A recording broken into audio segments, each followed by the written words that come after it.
Hello, Grade 8. Welcome back to Learning is Easy with Teacher Fish. Today, we are going to explore something exciting, how visual elements are used in informational texts. By the end of this lesson, you will understand how vectors, viewpoints, technical editing, and animation help us get the intended meaning of a text. Don't worry, it sounds technical, but I promise we will make it fun and easy to understand. Let us begin with vectors. Vectors are lines or arrows that guide our eyes where to look. In visuals or pictures, they show direction or connection. In math and science, vectors also have magnitude or strength or length, and direction or where something points. Para mas malinaw, let us use them in examples.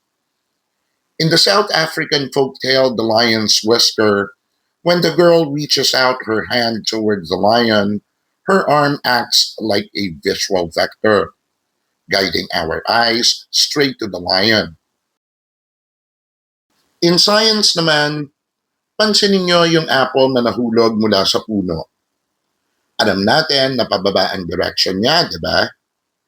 That's because of gravity. Pero mas madali nating maiintindihan na pababa nga ang direksyon ng apple because of the arrow facing down, which is an example of a vector. Same with math. If we draw arrows on a graph, they show us both direction and magnitude. Okay, sige. Para mas lalong malinaw kung ano ang vector, isa pang example. Halimbawa, nanonood ka ng isang basketball game.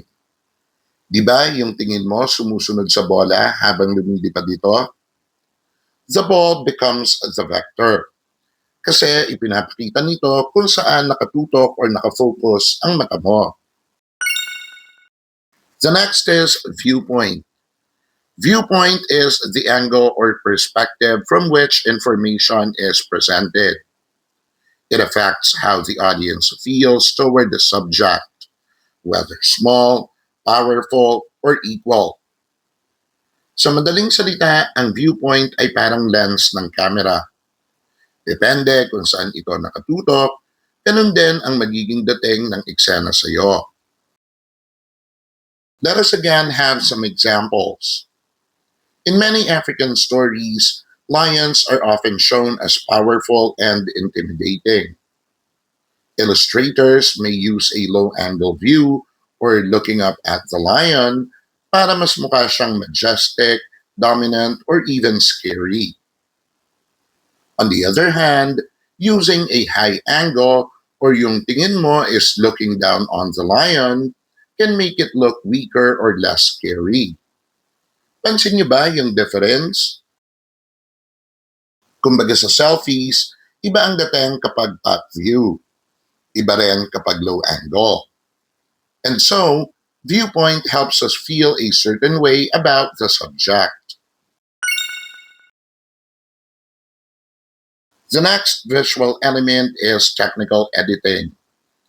Technical editing is when we fix and organize information so it becomes clearer and easier to understand. This can be done by using charts like tables, graphs or pictures that show numbers, headings or titles for each part, or labels or names or tags for things. For example, if we read an African text tungkol sa farming or crops, minsan mahirap intindihan kung puro words lang. But if there is a chart na nagpapakita ng dami ng ulan at harvest, mas madali nating makikita at maiintindihan. Makikita agad natin na kapag marami ang ulan, mas marami rin ang harvest. Ito pa isang example. 'Di ba? Kapag bumibili ka sa palengke, mas madaling makita ang presyo ng gulay kung naka-table o may label kesa yung puro salita lang ang nakasulat. In other words, technical editing makes information neat simple at mas madaling basahin. Parang notes na naka-organize sa notebook.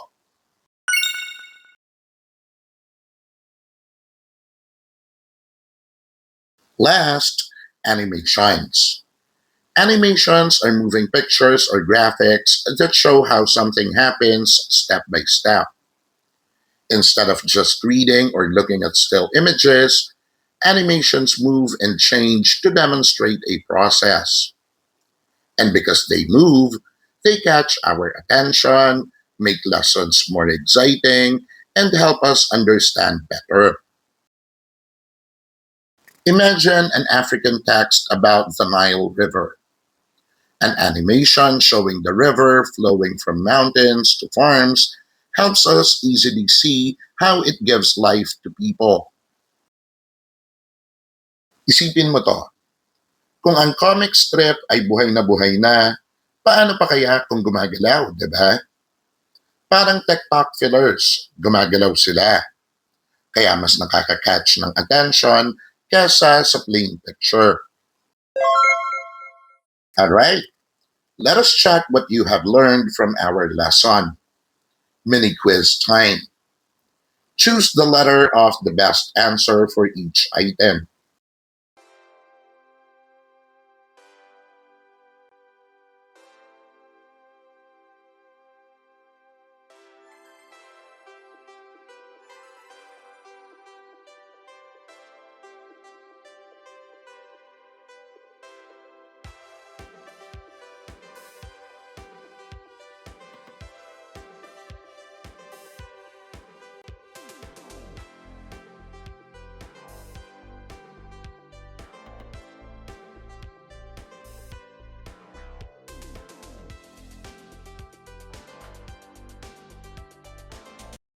Now check if all your answers are correct.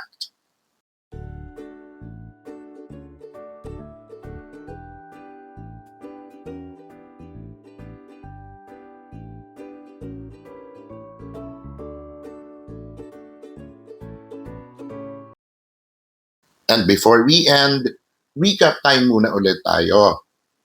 So grade 8, today we learned how visual elements are powerful tools to achieve meaning in informational texts.